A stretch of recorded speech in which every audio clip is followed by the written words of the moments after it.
தெய்வத்தின் குரல் 3ஆம் பாகம். சமூக தனி வாழ்க்கை நெறிகள், பரோபகாரம், ஷரீர சித்த பரிசுத்தி. ஏகப்பட்டதாக பரோபகாரங்களை சொல்லிக்கொண்டே போயிருக்கிறேன். பொதுவாக பரோபகாரம் என்றே நினைக்காத சில விஷயங்களை கூட இந்த பெரிய லிஸ்டில் சேர்த்து சொல்லி இருக்கிறேன். இம்மாதிரி இன்னொன்று, அவனவனும் தன் உடம்பையும் புத்தியையும் சுத்தமாக வைத்துக் கொள்வதே பெரிய பரோபகாரம்தான். துர்பழக்கங்களால் ஒருத்தன் வியாதியை சம்பாதித்துக் கொள்கிறான் என்றால் அப்புறம் அவனால் எப்படி பரோபகாரம் பண்ண முடியும்? இது மட்டும் இல்லை, இவனுடைய வியாதி பிரத்தியாருக்கு பரவக்கூடும். அதனால் நம் அஜாக்கிரதையால் துர்பழக்கத்தால் வியாதியை வரவழைத்துக் கொள்கிற போது பர அபகாரமும் பண்ணிவிடுகிறோம். நம்மை மீறி வந்தால் அது வேற விஷயம். இந்த காலத்தில் எல்லோரும் நோயும் நொடியுமாக அவஸ்தைப்படுகிற மாதிரி 40-50 வருஷங்களுக்கு முந்தி எல்லாம் இல்லை. காரணம் என்னவென்றால், இப்போது அநேகருக்கு மனசில் நெறி இல்லாமல் இருப்பதும் அநேக துராச்சாரங்கள் வந்திருப்பதும் தான். சாஸ்திராயச்ச சுகாயச்ச என்பார்கள். அதாவது சாஸ்திர பிரகாரம் நெறியோடு ஆச்சாரத்தோடு இருப்பதுதான் சௌக்கியமாக ஆரோக்கியமாக இருக்கவும் உதவுவது என்று அர்த்தம். இப்போது எச்சில் தீண்டல் பார்க்காததாலேயே அநேக வியாதிகள், தொத்து நோய்கள் பரவிக்கொண்டு வருகின்றன. இப்படி வியாதிக்கு காரணமாயிருக்கிற அனாச்சாரத்தை ஃபேஷன் என்ற பெயரில் ஸ்வீகரித்துக் கொண்டிருக்கிறோம்.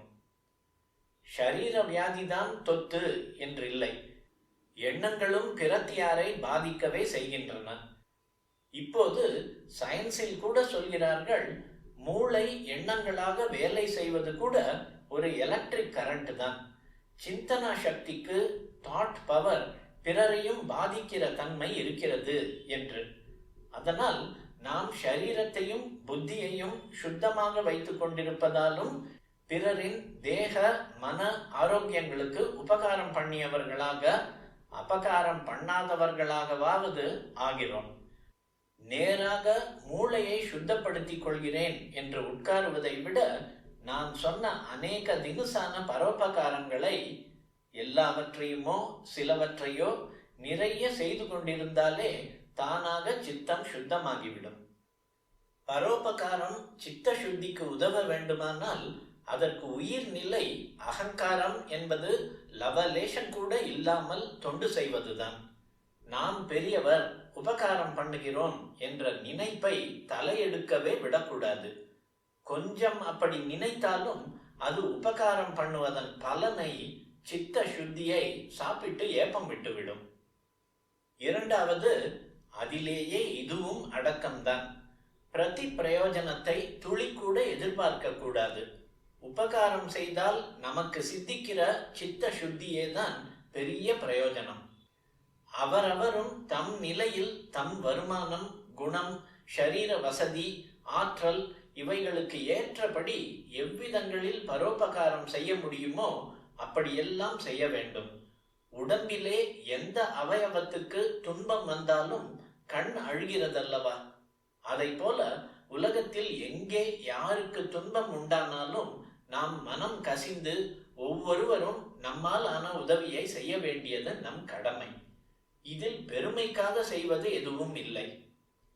பிரத்தியாரின் வற்புறுத்தலுக்காகவும் செய்ய வேண்டியதில்லை.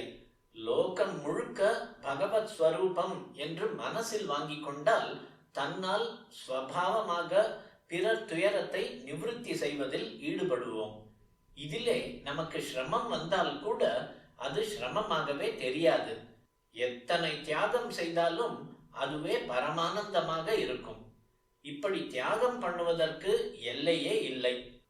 உபகரிக்கப்பட்டவன் முகத்தில் மகிழ்ச்சி தவழ பார்க்கிறோமே, அந்த ஆனந்தத்துக்கு எத்தனை தியாகமும் ஈடாகாது என்றுதான் தோன்றும்.